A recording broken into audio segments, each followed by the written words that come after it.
tal? Comienza un nuevo programa de cuestiones y contrapuntos. ¿Cómo te va, Germán? ¿Cómo estás, Carlos? Bueno, teníamos un montón de cosas para hablar que ha sucedido esta semana, pero evidentemente desde hace 24 horas la noticia es el cuerpo encontrado en el río Santa Cruz. Y eso opaca todo, digamos. No digo que opaca, sino que, bueno, todo lo que había para hablar, lo que fue sucediendo políticamente en vista de las elecciones que están el próximo domingo, sí, está tapado por el hallazgo de este cadáver en el río, ¿no? 300 metros en el río Chubut de distancia del lugar donde se dio el conflicto con Gendarmería. Lo que dice la defensa es que el cuerpo fue plantado. Eso adelantaron desde la defensa de la familia. Están obviamente muy molestos con el accionar del anterior juez Otranto y bueno, son prudentes a la hora de no politizarlo, ¿no? Eso es lo bueno. La familia pide a los partidos de izquierda, sobre todo, que estaban ya organizando una marcha, por lo menos para hoy, miércoles, estamos grabando el programa para la tarde, pedían que no se haga, acompañado también por agrupaciones de derechos humanos. Sí, es extraño, a 3 días de las elecciones, que aparezca el cuerpo de Santiago Maldonado. Es una conjetura que están haciendo mucho. Sí, si bien aparece también no río abajo, sino que río arriba. Río arriba. Bueno, me imagino que yo que los forenses van a determinar en realidad si el cuerpo fue plantado o no, en virtud de los elementos que pueden sacar, porque dice que todo cadáver habla, ¿no es cierto? Y si fue plantado, evidentemente debe venir con signos de otros lugares que no es el lugar donde fue hallado. El tema es si lo planta, ¿quién lo planta? Obviamente que de un lado dicen que fue Gendarmería, pero ¿cuál sería el objetivo de hacerlo 3 días antes de las elecciones? Perjudicar al gobierno. También están que conjeturan desde el mismo RAM o estas agrupaciones mapuches, pero bueno, también serían hacer conjeturas que no vienen al caso. Exacto, y las conjeturas son eso, conjeturas. Lo que ocurre también que cuando vos ves que en todo este proceso que arranca ese 1 de agosto, no bien que desapareció Santiago Maldonado, la Gendarmería ha incurrido en un montón de situaciones que después se constataron que no eran verdad. Con lo cual ha perdido legitimidad esa Gendarmería que estaba ahí en cuanto a lo que diga sobre lo que aconteció ese día. Porque de entrada al propio juez le dijeron que eran 30, 40 gendarmes, después había más de 100. Le dijeron que nunca habían llegado al río, después llegaron al río. Le dijeron que no había ni camioneta, y había eso. Le dijeron que no habían... primero dijeron que no habían entrado ni siquiera en el territorio mapuche, y habían entrado. Después aparecieron las fotos hoy o ayer. No ayer, en página 12, la foto de tapa, ¿no es Santiago Maldonado? Sí. El mismo día de la desaparición, tomado por Gendarmería. Sí. Con lo cual, acá también, este es el tema del gobierno, ¿no? Que salió, su ministra, por lo menos, a bancar, como ella bien dijo, a bancar a la Gendarmería, y bueno, y ahora se cayó todo eso. ¿Te acordás que estuvo en Entre Ríos, en un pueblo donde todos eran parecidos a Santiago Maldonado, estuvo en Carrió esta semana?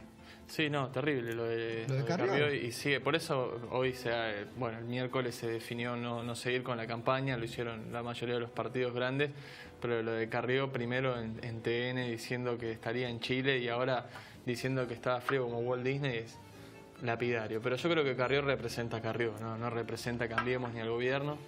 De todos modos están buscando una salida elegante para Patricia Bullrich, al margen de la responsabilidad o no de Gendarmería. Las posturas que tuvo el gobierno fueron erróneas y se está hablando de la posibilidad de que Cristian Ritondo, ministro de Seguridad de la provincia, pase a ocupar el ministerio que hoy tiene al frente Patricia Bullrich.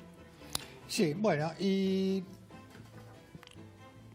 no sé, por ahí lo que diga no es correctamente... por ahí no está bien lo que voy a decir, pero me parece que es un error para la campaña. ¿Por qué digo esto? Porque la política es el bien supremo y tiene que ver con precisamente, y más en una elección, y a pocos días de eso, y esto es una cuestión política. Lo de Santiago Maldonado es una cuestión política. No creo que sea una cuestión simplemente. Entonces, es la misma política la que nos tiene que dar. Uno creerá una cosa, otro otra, pero el debate de lo que pasó con Santiago Maldonado, porque no se entiende la desaparición de Santiago Maldonado si previamente no hubo una orden a las fuerzas de seguridad, vayan al sur y sáquenme a los mapuches a como venga. Sí. A como venga. Entonces es una orden política. Con lo cual Yo no estoy diciendo que el gobierno salió a hacer desaparecer a Santiago Maldonado. No, lo dijo Cristina Kirchner en Telefe, también dijo exactamente lo mismo, no responsabiliza al gobierno. Pero sí, las grabaciones del el segundo de Patricia Bullrich estuvo ahí ese día. Primero lo ocultaron y después dijeron no, que pasaba y pasó a saludar. Y las grabaciones que hay de las órdenes de ley eran concretas. Y las amenazas diciendo los voy a judicializar, o sea, le estaban dando rienda suelta. Y bueno, así termina, ¿viste? Cuando la Fuerza de Seguridad vos le das rienda suelta, termina así. De todas maneras es difícil que tenga un efecto contraproducente para las elecciones al momento de que, si bien es un hecho político, se partidizó al extremo. La misa en Merlo con Cristina Fernández y el intendente local portando una foto de Santiago Maldonado, ya la gente le dio otra entidad al caso, un caso muy preocupante, pero al haberlo partidizado al extremo, la gente entiende que esto no tiene la connotación que tiene, por lo tanto, desde los ámbitos políticos se habla que no va a haber puntos perdidos electoralmente para el gobierno. No lo ven como un hecho de lesa humanidad, sino lo ven como un hecho partidario. Bueno, seguramente. Bueno, pero vos fijate que a tal punto es el tema de Santiago Maldonado que hoy decidieron suspender las campañas. Entonces, esto que yo no lo veo bien, pero digo, habla de que un tema que primero se ninguneó, que decían que hay que ver si está, llegaron a decir incluso que hay que ver si ese día estaba Santiago Maldonado ahí. Hoy resulta que no, aparece que entonces ahora recuperamos la cordura y decimos suspendemos la política. Vino bien para el gobierno suspender esto porque, como vos dijiste antes, derrapaba sobre todo Elisa Carrió por todos lados. Bullrich no aparece en ningún lado. La que está con la campaña al hombro es precisamente quien no es candidata, que es María Eugenia Vidal. Porque vos decís, Cristina Kirchner, bueno, ella es candidata. Sergio Massa, bueno, es candidato. Randazzo, bueno, es candidato. Ahora, Vidal no es candidata. Y hasta los spots habla Vidal nada más. La voz de Bullrich no la escuchás en ningún spot. A Gladys González le ves la cara, no le ves más nada. Bueno, Tayana aparece como una figurita, también es candidato y aparece al lado de Cristina Kirchner moviendo los brazos. No aparece moviendo los brazos. Nincioli también es candidato. Tayana ha tenido protagonismo, incluso creo que la estrategia, que no sé si le va a rendir resultado, porque del último momento de Cristina Kirchner ha sido peronizar la campaña. Y la figura de Tayana llama eso, a peronizar la campaña precisamente, porque es una figura peronista, indiscutible. De todas maneras se animó Bullrich a estar por los distritos, estuvo el 3 de febrero el día martes por la mañana y recorriendo Villa Bosch. Le preguntamos a algunos medios sobre estas reformas laborales y jubilatorias que se plantean para el próximo año y las negó, dijo que no están en agenda. Después le repreguntaron y dijo que va a haber como una suerte de grupo de notables que va a estar analizándolo para posteriormente llevar el tema jubilatorio. Después le volvieron a preguntar y dijo que no está en agenda.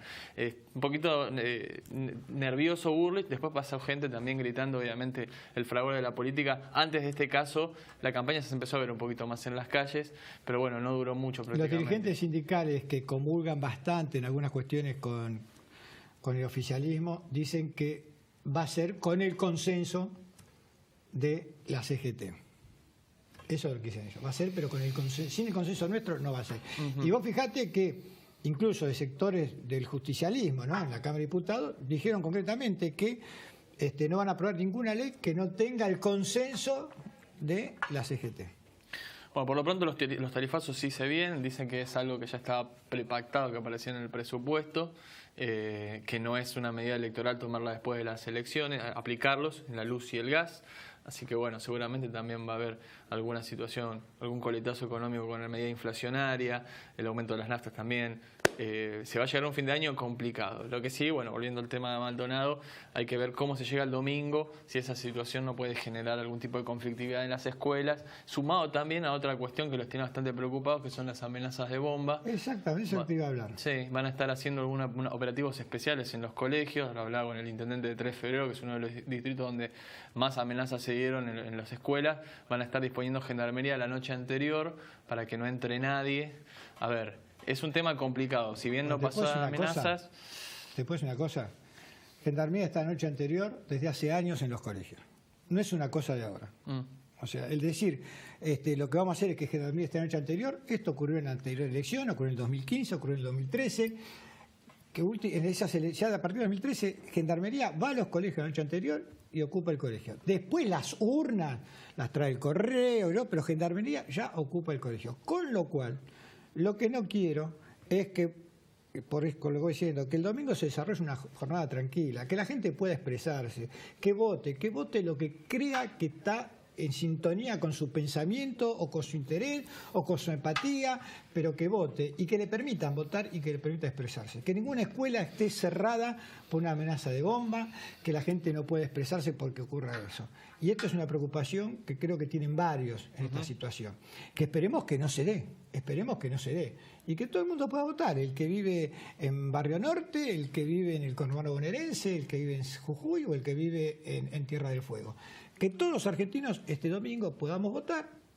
Ahí seguramente, bueno, la gente dirá si le sigue dando todo, aparentemente viene viento en popa para el gobierno, no sé, viene todo, parece ser... Los últimos sondeos son de semanas atrás, le daban 3 puntos de ventaja, después otro sondeo salió hace unos días atrás que decía que era menos de un punto la diferencia. Hay que ver, lo que dice el gobierno es que la última encuesta es las PASO, y en las PASO se perdió. Es una estrategia también seguramente para cuando la victoria del domingo sea superior a 3 puntos, celebrar con globos al aire. Yo lo único que espero es que no se dé lo de las PASO que celebraron los que perdieron. Digamos, yo espero que el domingo estén los datos cuando tengan que estar, antes de la medianoche tiene que estar porque son pocas listas. ¿Ves que no celebraron los que perdieron? ¿Cuándo celebraron los que perdieron? Celebraron que ganamos en la provincia de Buenos Aires y no celebraron. No se celebró. ¿No se celebró eso? Entonces me equivoqué. Se hizo un meeting y se celebró en la ciudad de Buenos Aires y también están los candidatos de la provincia, pero nunca dijeron ganamos la provincia. Celebraron que perdieron. Había un resultado provisorio todavía, pero no se celebró. Yo me enteré del resultado. Por lo menos yo no me acuerdo haber visto a Vidal celebrar una victoria en la provincia. Ni haberse proclamado ganadores. Los globos, todo. Yo, digamos, generalmente estoy escribiendo, haciendo, entonces tengo memoria visual. Y lo visual me decía, ganaron, pucha, bueno. Así que nadie celebró los perdedores. No. Eso me acuerdo pasó en el 99 con Pinky, que celebraron. ¿Te acordás que pasaban todos los que saben por la televisión diciendo que es indescontable la ventaja, ya está? ¿Te acordás? Entonces, no, me acuerdo uno que dijo que Aníbal Fernández iba a ser el gobernador de la provincia. Sí, también otra barbaridad. Sí. No, pero eso no me lo olvido más. Y que la victoria de Scioli había sido por amplia mayoría. Así que si hablamos de colegas... La memoria siempre es selectiva. Me gusta porque te acordás de lo de hace 2 años, pero no lo que pasó ayer. Sí, pero bueno, nos vamos a un corte y ahora estamos con nuestro primer invitado de hoy, con el profesor Pablo Marchese, historiador, y vamos a hablar sobre el 17 de octubre, que fue precisamente en el día de ayer. Sí, en realidad el 17 de octubre tiene importancia histórica, más allá de la política.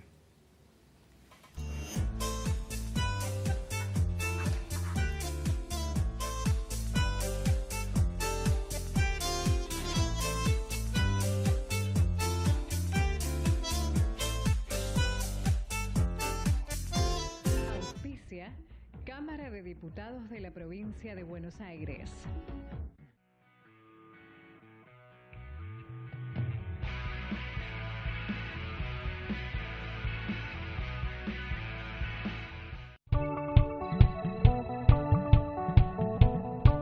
El gobierno de Morón ya inauguró el nuevo destacamento policial en la Plaza Cataño, en el Palomar. Serán 8 los que estarán instalados en distintos espacios públicos del distrito. Todos ellos conectados a la central de monitoreo con sistema de videovigilancia que permite ver todas las cámaras las 24 horas. Crece tu barrio. Cambia Morón. Morón Gobierno.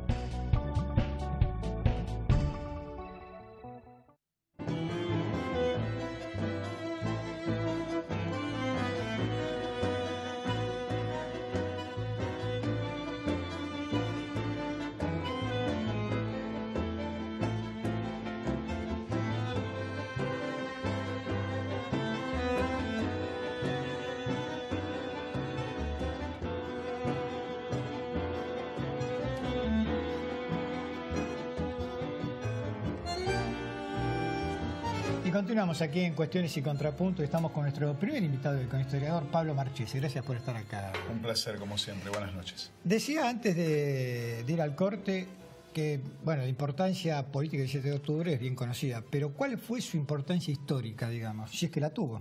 Sí, es que la tuvo. Es una fecha trascendente. Más allá, tenemos que dejar de lado cuestiones partidarias. En la historia argentina hay un antes y un después del 17 de octubre. ¿Por qué? Porque se estaba gestando un nuevo movimiento político. Y como decía justamente su creador, que era el general Perón, es un movimiento, no un partido político. ¿Con esto qué quería decir el general Perón? Que era algo trascendente, que no estaba limitado exclusivamente a la política, sino una nueva manera de hacer política que tenía que involucrar a todos los actores sociales de la nación. Actores sociales, políticos, económicos, el Estado, por supuesto, la Iglesia, las Fuerzas Armadas. Y los trabajadores. Eso es, se puede decir, el gran aporte inicial del peronismo, del justicialismo, o si querés, en su primera instancia, del laborismo, ¿no es así? Que fue la primera expresión política creada justamente a consecuencia de la jornada del 17 de octubre para luego enfrentar el primer turno electoral verdaderamente democrático en prácticamente 16 años, ¿no? Pablo, ¿es un mito o en realidad tuvo su importancia Eva Perón en ese 17 de octubre? Muy buena pregunta. Eva Perón participó indudablemente, pero no era todavía una figura de trascendencia como lo llegó a ser al corto tiempo. Si hay alguien que participó de manera activa, inclusive hasta escribió un libro, a pesar de que luego se terminó enfrentado con el general Perón, fue Cipriano Reyes, que era dirigente de la carne. Fue él quien organizó a posteriori el Partido Laborista. Pero según lo que él escribió, y no tenemos por qué ponerlo en duda, aunque puede haber ciertas exageraciones, ¿no? Como vos sabés, el general Perón había sido detenido un 8 de octubre por sus camaradas, por esta discusión de cómo iba acumulando poder. Finalmente la tensión estalla el día de su cumpleaños. Vos sabés que el 8 de octubre era cumpleaños, que de ese entonces Coronel Perón cumplía 50 años. Y recordemos sí, que cuando fue la revolución del 43, Perón pidió la Secretaría de Trabajo y Previsión. El Departamento Nacional del Trabajo. Y cuando el momento en que viene ese 8 de octubre, era el vicepresidente, el jefe digamos... Era ministro de Guerra, vicepresidente y secretario de Trabajo y Previsión. O sea, acumulaba todo el poder prácticamente.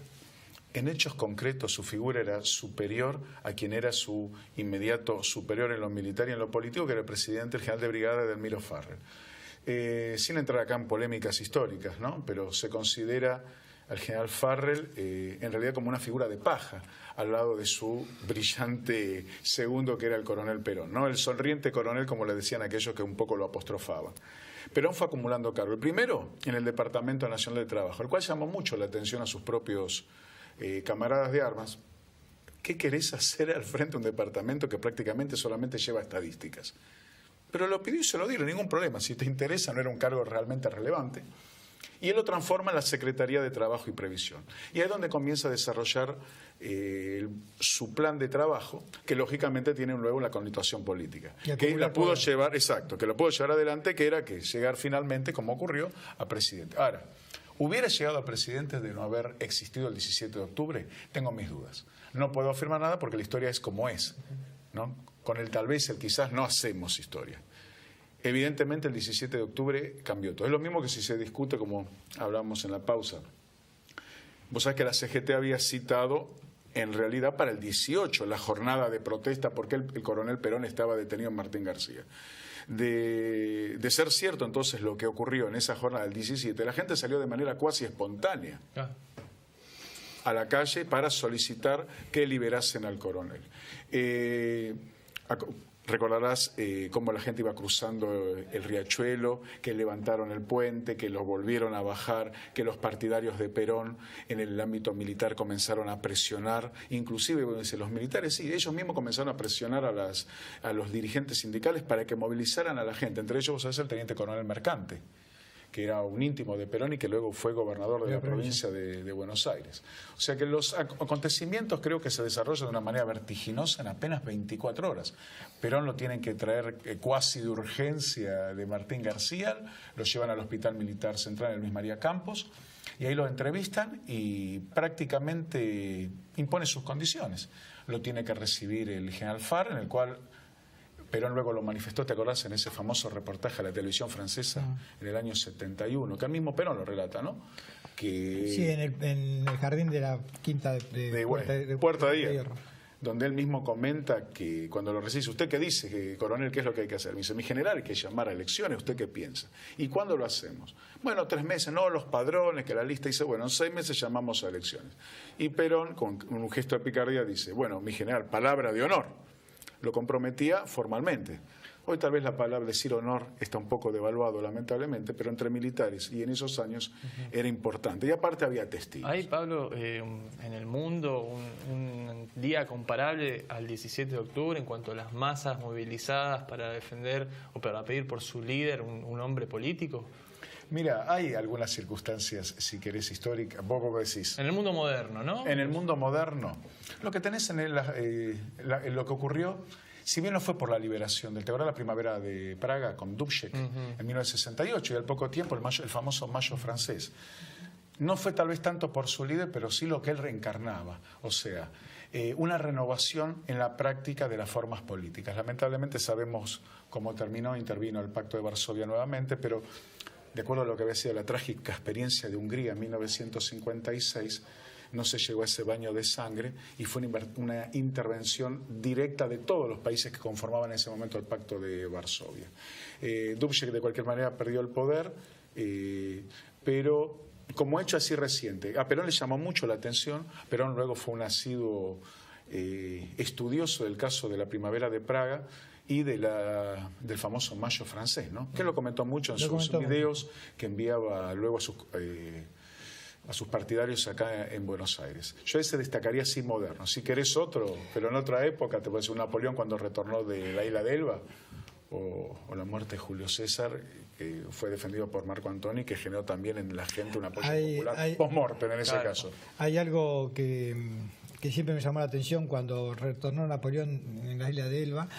Los periódicos franceses son decían cuando llegó, aquí viene a hacer Napoleón, ahí viene el monstruo corso. ¿Vieron? Cuando llegó a París a los 3 días, el mismo periódico decía, llegó el liberador. Su majestad del emperador llegó. Pero es para leerlo porque es comiquísimo. Hoy a la distancia ve el tema de cómo era el tema. Y fíjate que en esa época eran más periódicos que diarios porque salían editados cada tanto. Pero la llegada de Napoleón hizo que fueran diarios. Ahora, situémonos, Argentina, en 1945. Un coronel de la Nación, con todo lo que representaba en el 45, un coronel de la Nación, ¿no? Sí. Viviendo en concubinato con una actriz, rompía el molde. O sea, era como una traición a su clase, digamos. Bueno, eso fue lo que le reclaman en esa famosa reunión del 8 de octubre. Bueno, me permitís brevemente, ¿no? Perón cita los mandos, pero no solo de Campo de Mayo, que eran los díscolos hacia su autoridad como ministro de guerra, sino a todos los de las guarniciones de Gran Buenos Aires y Buenos Aires, porque él también tenía aliados. Entonces, más allá de la excusa de su cumpleaños, pone las cartas sobre la mesa. Su gran confrontador en ese momento era el general Ábalos, jefe de artillería en Campo de Mayo. Recordamos que en esa época Campo de Mayo era una guarnición poderosa, ¿no? Concentraba prácticamente una división de combate, más de 10.000 hombres. Entonces le plantea, las cosas no pueden seguir así. O tenés razón vos o tengo yo. Yo no quiero participar en la discusión. Se fue al segundo subsuelo del ministerio porque los suboficiales le habían hecho un pequeño ágape para recordar su cumpleaños. Perfecto, los dejo solos. Ahí comienza la discusión. Sale el tema de Eva Duarte, ¿no? Porque todavía no se habían casado. Que cómo podía tener... Además, cumplía 50 años, pero... Ese día, 50 redondo. Y dicen que, después lo comentaron, que nervios de acero, porque abajo se lo vio muy dicharachero, charlaba de grandes anécdotas del ejército de otra etapa y no se lo vio en ningún momento preocupado porque se decidía su destino. Si hubiera ganado la facción de Ábalos, como se comprometieron, los dos habían firmado la renuncia en blanco, el retiro. O te vas vos o me voy yo, a quien nos dé la razón. O sea, ahí podía terminar la carrera de Perón. En 2 horas, cuando subió, hubiera terminado, si le daban la razón a Ábalos. Pero finalmente le dijeron, lo que están planteando sobre Eva Duarte es de la vida privada de él. Tengamos en cuenta que de cualquier manera, más allá que era voz populi, que tenían una relación muy directa. No solo eso, era pública, digamos, porque que tengan amante, los coroneles de la Nación lo han tenido a través de toda la historia. Algunos lo sabemos, otros no tanto, pero digamos, no, lo que él le molestaba, público. Exacto, eso era lo que salía en público, eso es lo que, digamos, para esa época sociedad molestaba. Ábalos le reprochó y dice, pero Perón, ese tuteaban por el rango, ¿no? Pero Perón, ¿cómo podés estar saliendo con una actriz? ¿Y qué querés? Un buenudo que salga con un actor. Eso le chocaba. Pero él no lo negaba, lo que hacía era cuidar las formas. Vos sabés que él vivía en un departamento enfrente del Ministerio de Guerra y le había alquilado una Eva enfrente. Pero todo el mundo sabía que vivían juntos. Y en todo caso, como él lo dijo y le espetó a algunos, yo no estoy engañando a nadie, yo soy viudo. Les dijo la verdad, él no estaba haciendo daño a nadie y no estaba teniendo una relación ni informal ni fuera del contexto moral de la época. ¿Cuál fue el rol de los medios? ¿O qué postura tuvieron los medios? La mayoría opositor. No te olvides que ya se había... Primero, la mayoría de la prensa en esa época era aliadófila. Recordamos que estamos prácticamente... Ya había terminado la Segunda Guerra Mundial. Y todavía más se había acentuado la línea pro-británica, pro-americana e indirectamente pro-soviética. Le jugaron en contra. Titulares críticas, ¿no? Masas de obreros que no representan al auténtico proletariado argentino salen a ganar las calles. O sea, la prensa le jugó en contra a Perón. Pero, sin embargo, por eso, creo que tuvieron que hacer un rápido mea culpa, darse cuenta que no habían sabido cotejar bien la realidad. Una cosa es lo que vos podés comentar, que por supuesto estás en tu derecho, pero ellos no supieron. Es más, si lo analizamos un poco, creo que hasta después del 17 de octubre, cuando realmente hicieron un análisis, no se dieron cuenta de que no habían sabido analizar el movimiento. Y es más, y me atrevo a agregar que fue sorpresivo hasta el propio Perón. Ahora, un término despectivo que se utilizó ese 17 de octubre fue llamar a estos descamisados que ocupan la plaza. Y sin embargo, esa palabra descamisado después la toma el peronismo como una bandera. Exactamente. Esto, digamos, el peronismo tomar como bandera cosas que le endilga a la oposición. Pasó también cuando lo echaron en el 55, se fue el tirano, el segundo tirano. Entonces ahí el peronismo rescató la figura rosa, que nunca la había rescatado. Digamos, siempre pasó eso en la historia.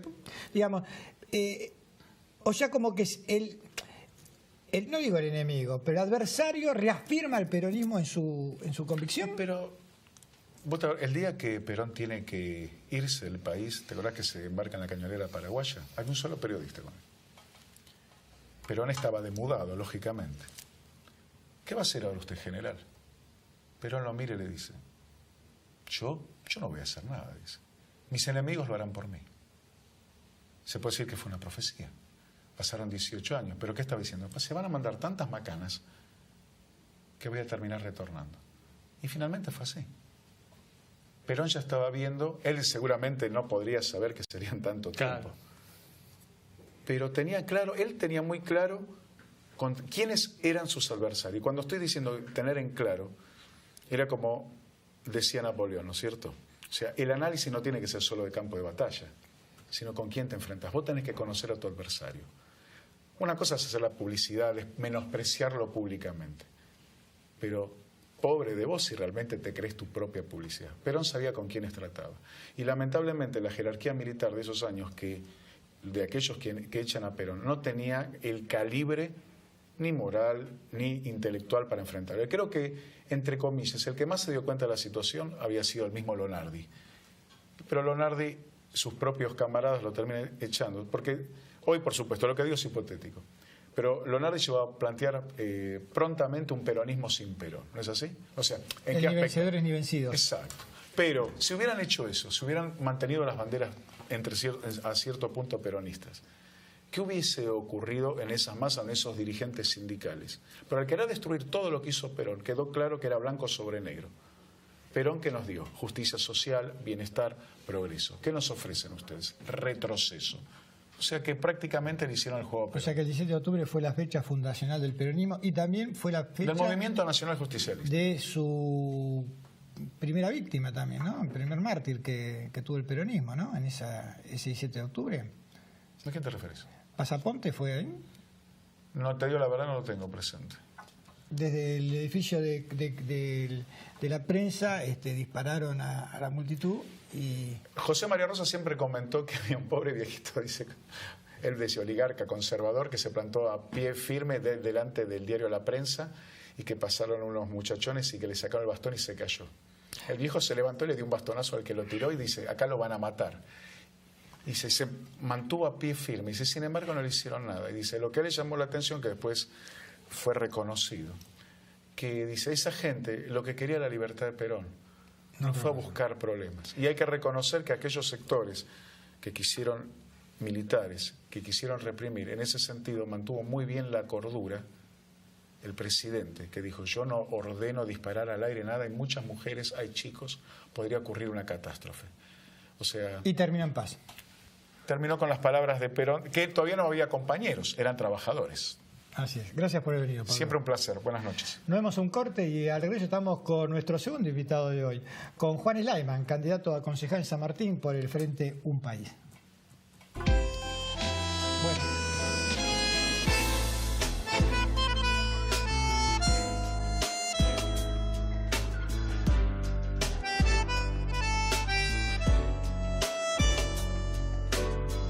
Un día va a ganar la clase media. Un día van a ganar los que tienen los bolsos llenos de herramientas y no de guita. Un día no te van a tener que tocar el timbre para que sientas que te escucharon. Un día van a ganar los que tienen que ganar. Massa, 22 de octubre. Un día, un país. Sergio Massa, Margarita Stolbizer, candidatos a senadores de la Nación por la provincia de Buenos Aires. Lista 501, un país. Defensor del pueblo de la provincia de Buenos Aires. Si hay algo que nunca falla, es el alimento de cada día. Qué mejor que elegir lo más rico, saludable y nutritivo. Noli es la mejor alternativa para acompañar todas tus comidas, con su variedad de tapas, panes lácteados, desalvados, semillados, tacos y pastas.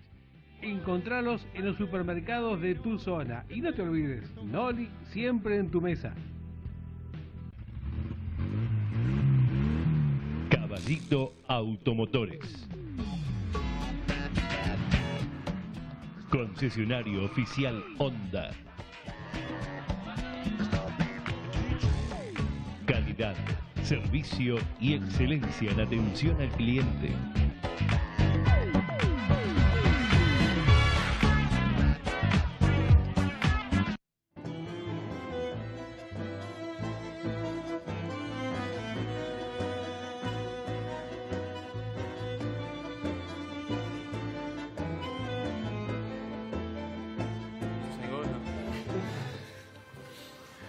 Y continuamos aquí en Cuestiones y Contrapunto y estamos con nuestro segundo invitado de hoy, con Juan Slayman, candidato a concejal en San Martín por el Frente Un País. Gracias por estar acá, Juan. Encantado. Bueno, llegamos al fin de la campaña. Se termina toda esta semana, el lunes la gente vota. Y fue una campaña donde, en líneas generales, desde el gobierno y desde el Frente Ciudadano, no se vio mucha, digamos, o al menos en los medios, no se vio nada, digamos, en cuanto a propuestas, muy poco en cuanto a propuestas. Ustedes hicieron una campaña con mucha propuesta, una puesta de acuerdo o no, pero que sin embargo en los números no le dio resultado. ¿Sigue todavía la grieta, lo que se plantó hace 2 años, hoy, ya con 2 años del gobierno de Macri? Me parece que el error fue nuestro de no haber llegado a todas las casas con la propuesta, de habernos equivocado en ese sentido, de no haber hecho conocido nuestro equipo técnico, de no haberle contado a los vecinos, de que Roberto Lavagna, el mejor ministro de Economía de toda la historia de todos los argentinos, es parte de nuestro equipo, de no haberles hecho conocer a Daniela Arroyo, a Mirta Tundis, nuestra experta en temas previsionales, jubilados, adultos mayores, Margarita Stolbizer, el símbolo de anticorrupción más importante que tenemos los argentinos, y por supuesto a Sergio. Así que, y después respecto de la grieta, para nosotros eso es algo que no nos da, no les dio de comer a la gente eso no les sirvió absolutamente para nada. Esa pelea sin sentido. Pero haber ganado en San Martín a la lista del intendente, de cabeza Diego Perrella, da impulso para intentar superarse, haber sido por lo menos la primera sección uno de los candidatos locales que más votos tuvieron, ¿no? Sí, contento porque sacamos más votos que en el año 2015, pero no nos conforma. Nosotros realmente soñamos con un distrito mejor, con un San Martín limpio, seguro, con trabajo, con su propio parque industrial, que vuelva a ser la capital de la industria. En el caso del intendente, bueno, se deben sentir decepcionados, pero más decepcionados estamos los vecinos, que vemos que no se hizo nada para combatir a la inseguridad, que no se hizo nada en lo que es producción, la basura. En Ballester, San Martín está muy sucio, pero los vecinos de la periferia tienen que padecer la basura en las calles, en las veredas, los zanjones altamente contaminantes. Así que para nosotros no es algo positivo haberle ganado al intendente, porque fue una gestión realmente muy mala.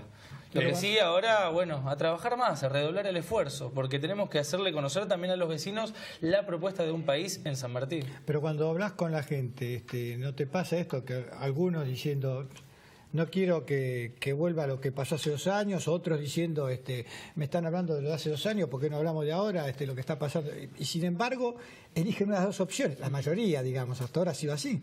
No sé si les pasa a ustedes o los vecinos que están escuchando en casa, muchos vecinos votaron con miedo a que vuelva este pasado manchado de corrupción. Y es ahí donde nosotros le decimos que en el año 2013 fue Sergio Massa quien detuvo la reelección de Cristina, que Margarita Stolbizer es el símbolo anticorrupción, como decía antes, más importante de los argentinos. Y a esos vecinos también que votan con miedo a no llegar a fin de mes, a que los despidan, contarles que tenemos el mejor equipo económico. Digo, de un lado tenés a Sturzenegger, que fue el del megacanje, estuvo procesado por las crisis del 2001, y del otro lado tenés a Roberto Lavagna, estudiado internacionalmente, primero por sacarnos de la crisis del 2001 y después por esa reestructuración de deuda que fue la más grande del mundo. Así que eso es lo que hay que hacerle conocer. Cuando se ponen en esa postura de por ahí criticar a los funcionarios del gobierno, esa es la función del kirchnerismo.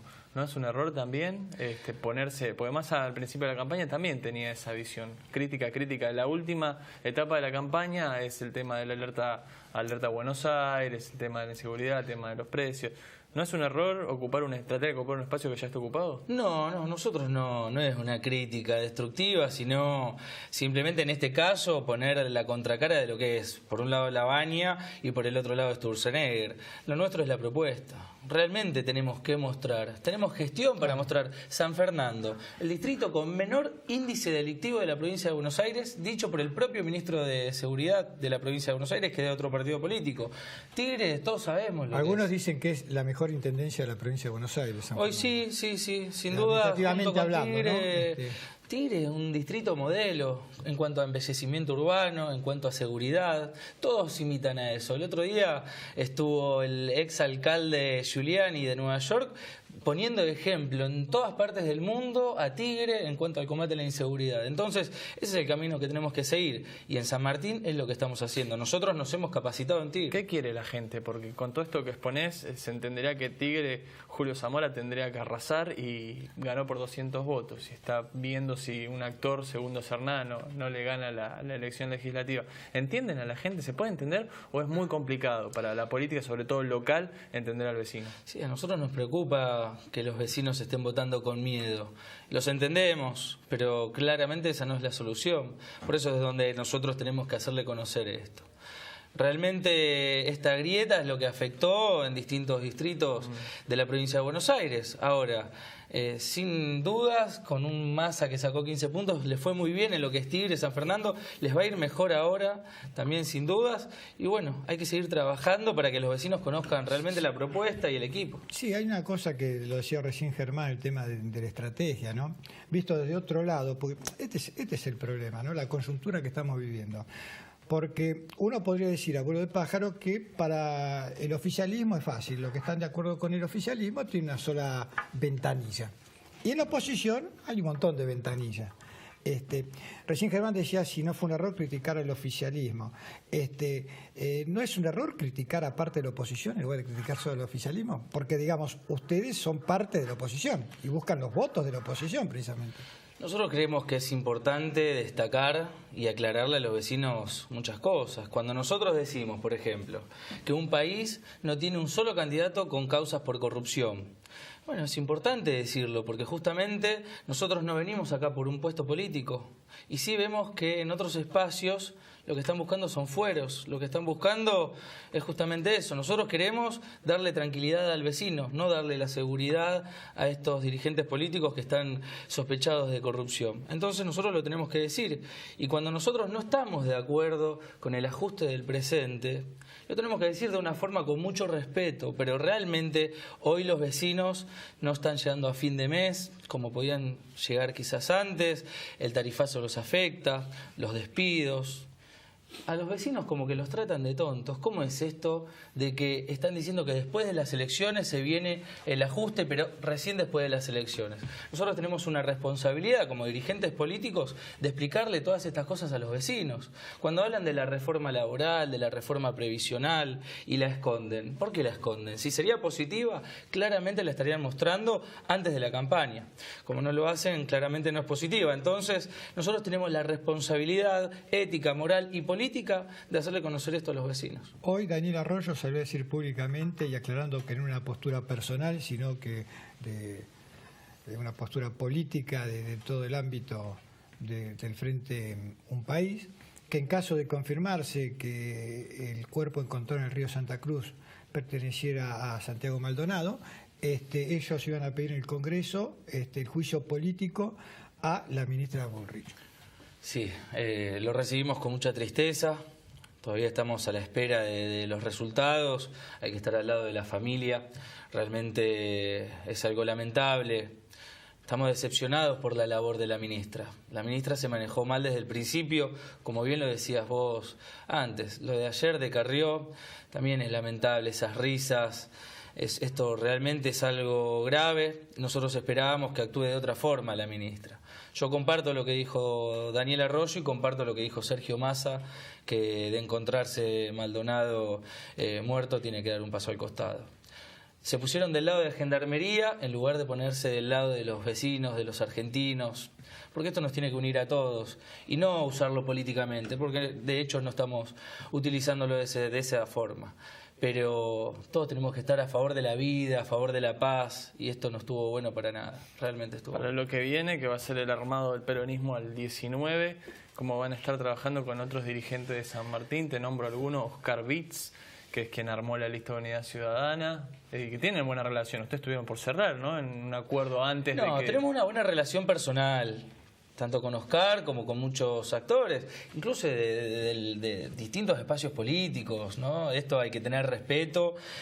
Lo que nosotros decimos es que hasta el 22 de octubre tenemos que trabajar fuertemente para hacerle conocer la propuesta y el equipo a los vecinos y después empezar a concretar todas esas propuestas como proyectos legislativos. No se mueven de Rubén Sleiman candidato a la intendencia, ¿no? Bueno, nosotros lo que decimos es que recién después del 22 de octubre estamos de acuerdo que se tiene que venir un espacio nuevo.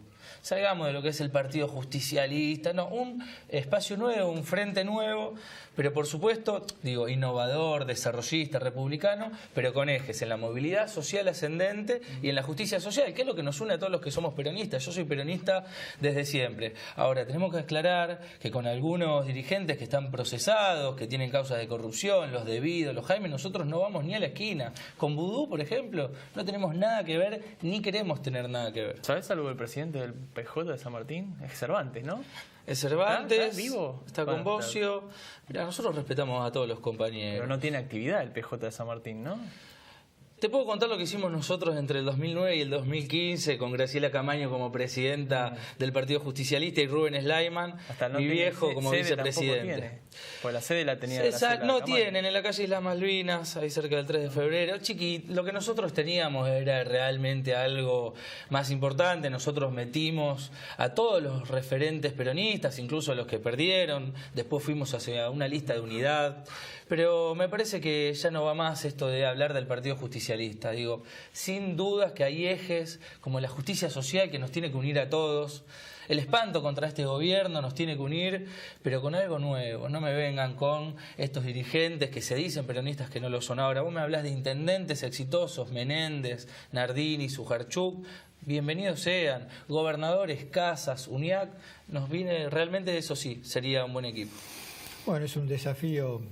El peronismo siempre fue opción de poder, ¿no es cierto? Y evidentemente hoy con esta fotografía no lo es. Si no hacen algunos cambios, si no se renueva, yo creo que el problema es que hoy el peronismo sin el kirchnerismo no puede ganar. Y el kirchnerismo sin el peronismo tampoco. Con lo cual, y es un problema, digamos, ¿no? Gracias por haber venido. Encantado, saludos a todos y a disposición. A partir del 10 de diciembre trabajando muy fuerte en el Consejo Deliberante. Bueno, te vamos a seguir invitando porque usted hizo una campaña típica, fue más una campaña de un ejecutivo que una campaña de un legislativo la que se mandó en San Martín. Tenemos un proyecto para la Intendencia para el 2019 y cambiar realmente lo que es nuestro distrito de San Martín. Gracias por venir. Encantado. Nos vamos a un corte y al regreso estamos con nuestro tercer invitado de hoy, con Gabriel Posuto, que es candidato a concejal de Cambiemos en Ituzaingó, un municipio donde en el 2015 muchos todavía se preguntan por qué no ganó Cambiemos ahí. Ya vamos a preguntar también a él.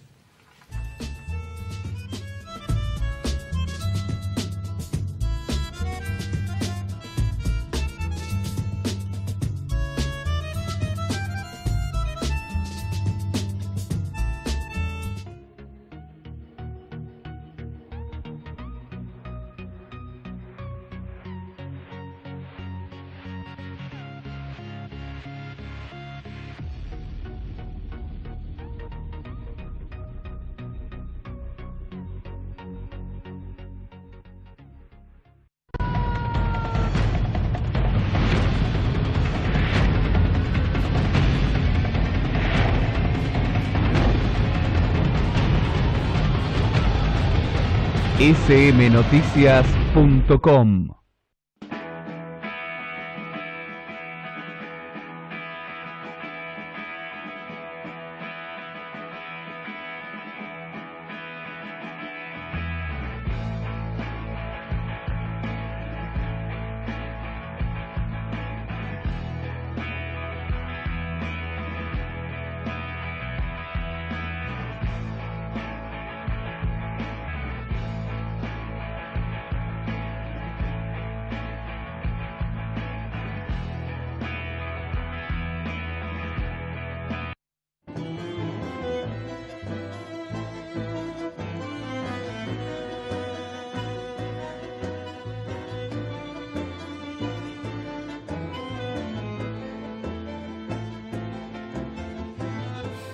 Y estamos aquí con nuestro tercer invitado de hoy, con Gabriel Posuto, candidato a concejal en Ituzaingó de Cambiemos. Gracias por estar acá. Gracias a ustedes por la invitación. Decíamos precisamente al terminar el bloque anterior que muchos se preguntan por qué en 2015 no ganó Cambiemos en Ituzaingó, habida cuenta que todo daba, como se dio en Morón, que en Ituzaingó también triunfara Cambiemos. Sí, de hecho, digamos, la primera salida que hace Jorge Macri, a eso de las 10 de la noche, donde todavía en Ituzaingó no teníamos resultados, a pesar de ser un distrito chico.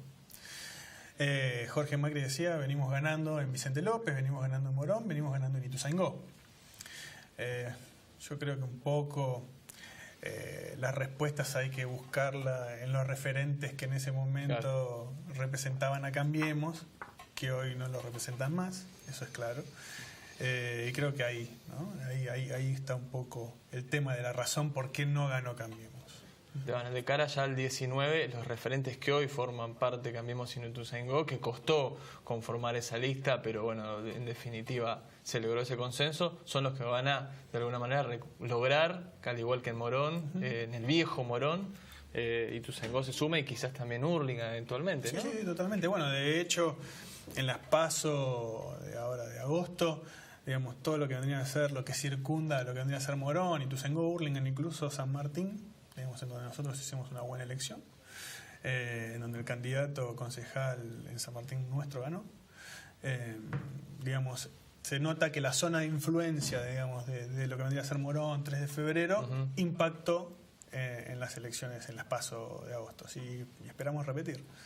Sí, claramente se esperaba que en 3 de febrero se ganara cómodamente, pero no se esperaba en Morón los resultados que se hagan, incluso superiores a 3 de febrero, ¿no? Con problemas que arriba del 40%. Eso llamó mucho la atención. Totalmente. Más allá de que, bueno, es el distrito del Pago Chico de la gobernadora, ¿no? Y que eso también habrá tenido su impacto ahí. Pero yo creo que tiene que ver más bien con el trabajo que hoy en día la Intendencia de Morón está llevando en el distrito, digamos, en donde se está viendo lo que se está haciendo en obra pública, lo que se está viendo, lo que se está haciendo en seguridad. Incluso hay muchas ideas que hoy en día está llevando a la práctica Morón que nosotros desde Ituzaingó incluso pretendemos copiar. El tema de esto de, digamos, los destacamentos móviles que son completamente vidriados en las plazas, eso para nosotros es una novedad. En donde podés ver el accionar de las fuerzas de seguridad en la plaza, en donde se cumple un doble rol, ¿no? No se cumple el rol de lo que vendría a ser recuperación del espacio público por un lado y por otro lado, dar sensación de seguridad y dar transparencia a la gestión de lo que es la seguridad. Al margen de la provincialización de la elección, que sin duda alguna benefició a Cambiemos, es una situación similar a la que se vio en 3 de febrero, después de tantos años de una intendencia que prácticamente está vetusta, que no pudo ayornarse a los tiempos que corren, y eso es lo que ustedes logran en el acompañamiento de los vecinos ahora, y de cara al 19 piensan que también se le va a repetir. Refiriéndote a Ituzaingó. Ituzaingó, claro. Sí, yo creo que sí, vos imaginate. A ver, siempre digo lo mismo. Digamos, el foco, el centro de todo sistema democrático es la alternancia, ¿no? Precisamente.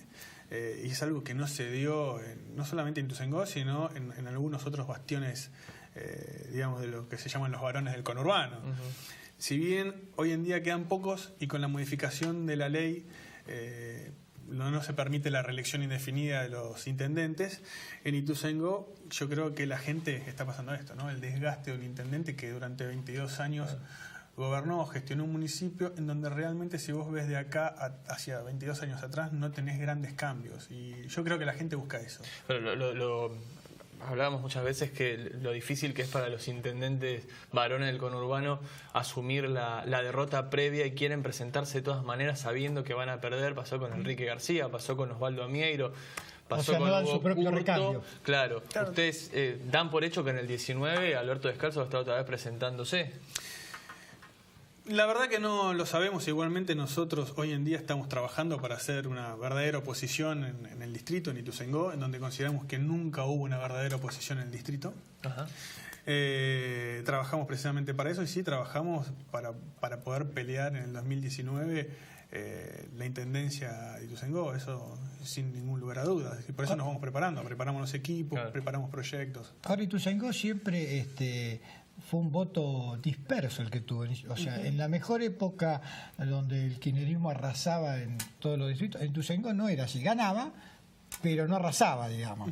Se da por la composición que tiene el propio Ituzaingó, mucha clase media, tiene una vida muy particular también Ituzaingó, el mercado al arte, digamos, es como un faro ahí en el oeste, que por alguna casualidad, que eso no es una casualidad, digo, por alguna razón, se da en Ituzaingó cosas que por ahí no se dan en otros distritos aledaños. Bueno, yo siempre digo lo mismo, Ituzaingó tiene toda la potencialidad de ser un distrito modelo.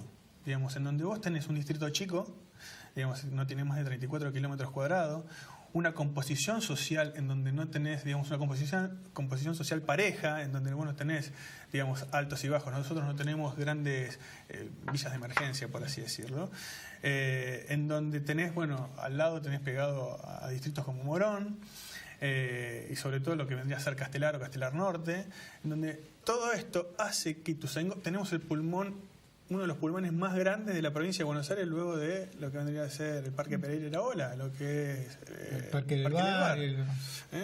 Entonces yo digo, eso prácticamente da una potencialidad para convertirlo al distrito en un distrito modelo, y no se ha logrado. Y no se ha logrado no solamente porque decimos, bueno, ahora, como el intendente dice, que están siendo discriminados por el tema de la obra pública, que no es cierto, por otra parte, porque existe el Fondo de Infraestructura Municipal, claro, que eso lo puedo discutir de acá hasta después de pasar las elecciones. No, es cierto que, digamos, que los distritos donde está Cambiemos reciben más subsidios por ATR, pero eso ocurrió siempre, digamos. Si hay una concordancia, si vos tenés, digamos, una empatía con la gobernación y con la nación, es más fácil que los papeles se muevan más rápido. El caso de San Fernando da ejemplo de eso. Fueron oposición durante 12 años. Vos me estás dando del distrito que dijimos antes, está mejor, Tigre, administrativamente.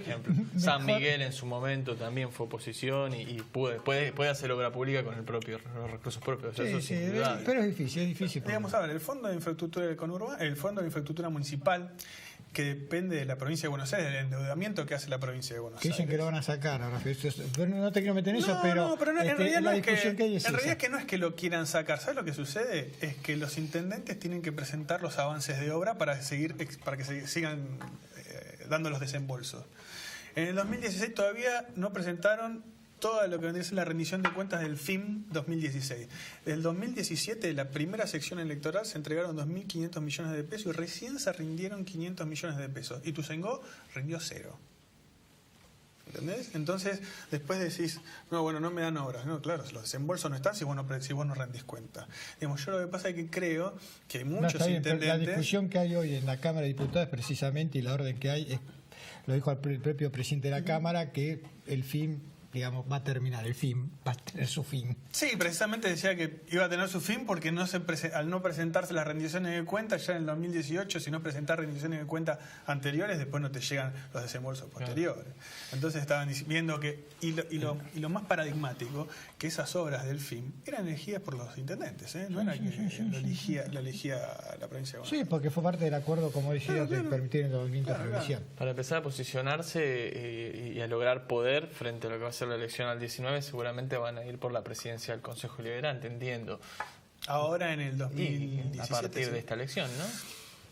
Es algo que todavía no se discutió. Igualmente nosotros con los números que sacamos en las PASO estaríamos sumando alrededor de 4 concejales. Claro, es poco, pero digamos, más sobre 20, ¿no? Sobre 20, más los 4 que están adentro que tienen mandato hasta el 2019, nos dan 8 concejales, de los cuales, si voy a ser sincero, no sé, la verdad, la voluntad de los concejales que están hoy adentro. Sabemos que 2 están, digamos, acompañando. A 2 años de gobierno. Sí. Más que con 4 o 5 contratos más no van a poder lograr si tienen proyección a... Sí, pero la verdad que no se habla en esos términos, se habla en términos políticos, y en términos políticos hay concejales que ingresaron en el 2015 que respondían a otras referencias que hoy no están alineados con Cambiemos, digamos. Básicamente la primera concejal que ingresó en el 2015 hoy en día está alineado con el cuñado, que está alineado con Cumplir, ¿no? Que es Osvaldo Marasco.